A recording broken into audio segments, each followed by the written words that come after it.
Na Semana Mundial do Sem Teto, a Frente de Luta por Moradia realizou um ato em São Paulo para reivindicar vários direitos. Entre eles é a realização de uma reforma urbana e a melhor utilização de prédios desapropriados. O Carlos acompanhou a manifestação e traz mais informações para você.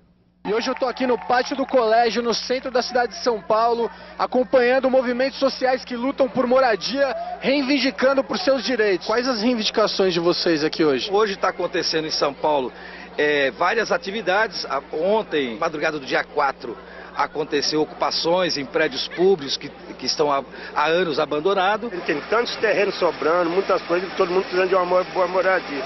Aí tem lugar aí, terreno tá aí à toa, tá só servindo de lixo. Nós temos uma história importante nessa cidade, que todas as políticas públicas que aconteceram nessa cidade foi através do sangue, da luta de cada companheiro. Outros movimentos estão mobilizando para ir para a prefeitura, nós decidimos essa mobilização até a CDHU. E quais as principais propostas que vocês têm para apresentar lá para o pessoal do CDHU? Olha, a frente ela traz uma relação de demandas que já vem em negociação há mais de 4 anos.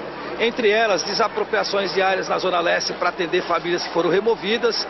Na Zona Sul também, 840 famílias. E também a questão da moradia na região central. Se não tiver solução, vai ter frente de luta por moradia! Frente de luta por moradia! O pessoal que está aqui, na grande maioria, mora em ocupação. Ocupações, área de risco, favela, ou pessoas que têm ônus excessivo de aluguel. Então, famílias que têm um perfil de 0 até 3 salários mínimos. Nós somos tudo sem teto. E nós moramos numa ocupação ali na Mauá.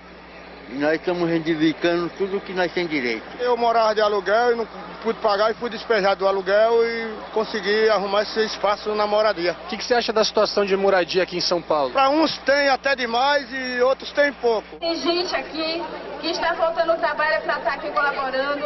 Temos que mostrar nossa cara. Nós precisamos de moradia digna, que caiba no nosso bolso.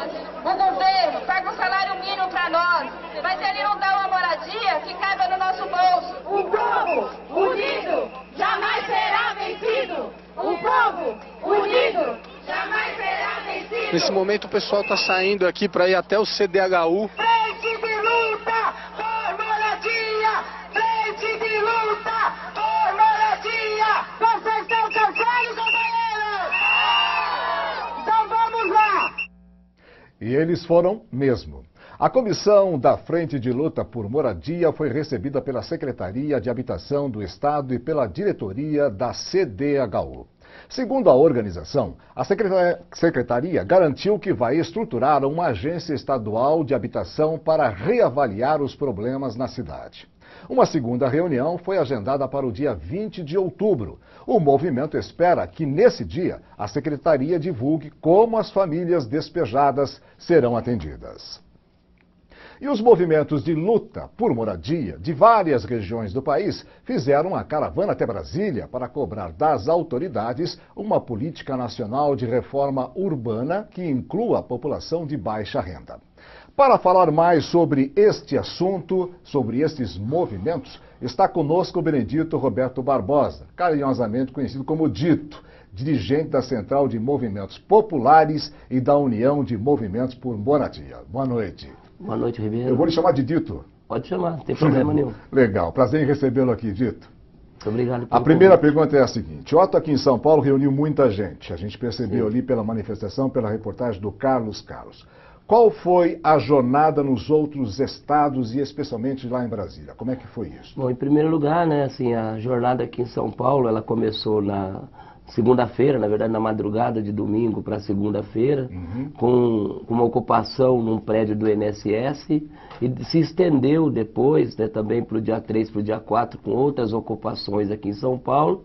E depois as manifestações de rua, né, como aconteceu da Frente de Luta pela Moradia e de outros movimentos também, como o Movimento Sem Terra da Zona Oeste, até a Caixa Econômica Federal.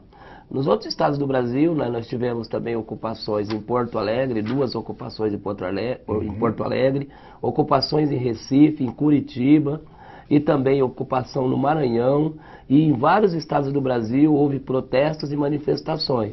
E culminou com a mobilização em Brasília, né, com cerca de 3.000 pessoas que vieram em 60 ônibus de diversos estados do Brasil para, junto lá ao governo federal, pedir aí a agilização dos programas habitacionais, especialmente a destinação imediata dos recursos do programa Minha Casa Minha Vida para as famílias de baixa renda, né? Dito, qual que é o déficit habitacional hoje no Brasil? Você tem um número aproximado? Nós temos duas características do déficit, né? O déficit habitacional no Brasil hoje, né, no déficit quantitativo, na quantidade de moradias, são 5 milhões de moradias, segundo o último levantamento do IBGE e do Plano Nacional de Habitação. E 13 milhões de famílias que moram em moradias precárias no Brasil, que nós chamamos de déficit qualitativo. Entendi. Né? Então são duas formas de caracterizar o déficit no Brasil. Seja de qualquer forma, um número bem grande, tanto de um lado quanto de outro. 5 milhões, né, de famílias e 13 milhões de famílias, nós estamos falando aí em torno de 18 milhões de famílias no Brasil. Isso multiplicando por 4... Quase 60 milhões de pessoas que ainda vivem muito mal ou não têm teto no país, né, ou vivem em condições precárias, falta de água, de saneamento, vivendo em situações de enchente ou de risco. O que o movimento quer do governo? O que você acha que o governo pode fazer nesse instante, de forma até, vamos dizer, de forma urgente e a longo prazo? Então, duas coisas, né? O governo federal, né, já destinou aí recursos expressivos para o programa Minha Casa Minha Vida. Ocorre que o anúncio, né, dos investimentos gera também um aumento muito grande do preço de terra nas cidades. E isso tem dificultado, né, que as famílias de 0 até 3 salários mínimos, principalmente nas regiões metropolitanas, em cidades como São Paulo e Rio de Janeiro, acesse a moradia de uma forma mais rápida.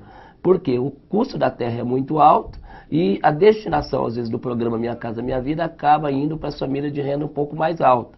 O que nós estamos querendo é que o governo imediatamente desaproprie ou viabilize áreas e terrenos para as famílias de baixa renda. Há muitos imóveis vazios no Brasil, principalmente imóveis do governo federal, para serem destinados para as famílias de baixa renda. A outra coisa que nós cobramos é uma articulação dos 3 níveis de governo, né? O governo estadual, os governos municipais e o federal, para que de forma articulada possam enfrentar o déficit. E articular governos muitas vezes de partidos diferentes, de interesses diferentes, né? Por exemplo, aqui em São Paulo, o governo do estado, né, ainda teve dificuldade, né, por exemplo, de aderir ao programa Minha Casa Minha Vida. E o governo de São Paulo, por exemplo, mais dificuldade ainda. Agora que há um discurso no sentido de viabilizar os projetos, mas é muito difícil, né, fazer com que os governos municipais, principalmente quando há divergências partidárias, né, para que de fato viabilize esses recursos rápidos para as famílias de baixa renda, né? Nós tivemos aqui que informar, lamentavelmente, o que aconteceu com você no centro de São Paulo, na reportagem da Márcia Teles. E eu lamentei muito o que aconteceu lá e disse aqui no ar, e estou dizendo isso pessoalmente para você. Qual que foi o sentimento dito? Você estava lá tentando distribuir pão, pelo que eu soube, exatamente. E as imagens a gente vai reproduzir daqui a pouquinho. Pode rodar, Verão, por favor. Aí. Você estava tentando distribuir pão e, de repente, muitos guardas, muitos policiais militares fizeram aquilo lá com você. Foi um excesso aí da polícia militar, né? A gente estava, eu nesse caso aí, inclusive, estava exercendo a minha profissão, no exercício do meu trabalho como advogado do Centro de Direitos Humanos Gaspar Garcia, defendendo famílias sem teto numa ação de reintegração de posse, e as famílias estavam ali com fome, ainda dentro do prédio, e eu joguei uma cesta de pão pela janela e a polícia me agrediu ali lamentavelmente, né? Aconteceu aí. E isso ficou de que forma agora? Então, foram abertos 2 inquéritos, né? Um inquérito, né, que está, né, tramitando, né, na delegacia ali da Marechal Deodoro, né, no Distrito Policial, no centro de São Paulo, e um outro inquérito, né, inclusive está sendo apurado, né, o CONDEP, né, o Conselho de Defesa dos Direitos da Pessoa Humana do Estado de São Paulo, encaminhou a corregedoria para que se apure. Ainda hoje, né, o comandante Alberto, do 13º Batalhão, entrou em contato comigo para saber mais detalhes de toda essa ação da polícia, né? Então isso denota que eles estão tentando apurar, ou pelo menos, né, tentando tomar conhecimento do que aconteceu. O que a gente quer registrar foi esse excesso, né, essa violência da polícia, né, contra a liderança do movimento e no caso comigo como advogado, né. Levem a minha e, na verdade, a nossa solidariedade para você. Eu disse há alguns dias atrás que se você estivesse distribuindo droga ou arma, claro que nós estaríamos contra. Mas você estava distribuindo pão para gente que tem necessidade de comer. Houve uma atitude inadequada da Polícia Militar que está tentando se corrigir agora. Então que a justiça se faça. Muito obrigado pela gentileza da sua presença aqui, parabéns pelo movimento e que mais pessoas possam conseguir uma casinha para viver decentemente nesse país. É o que a gente espera, né? A gente espera que na nossa jornada de moradia agora, inclusive porque a presidenta Dilma vai nos receber daqui a 5 dias, Que né? bom. Que a gente possa, de fato, avançar na política de habitação e na reforma urbana no Brasil, né? Boa noite para você, Dito. Obrigado. Muito obrigado.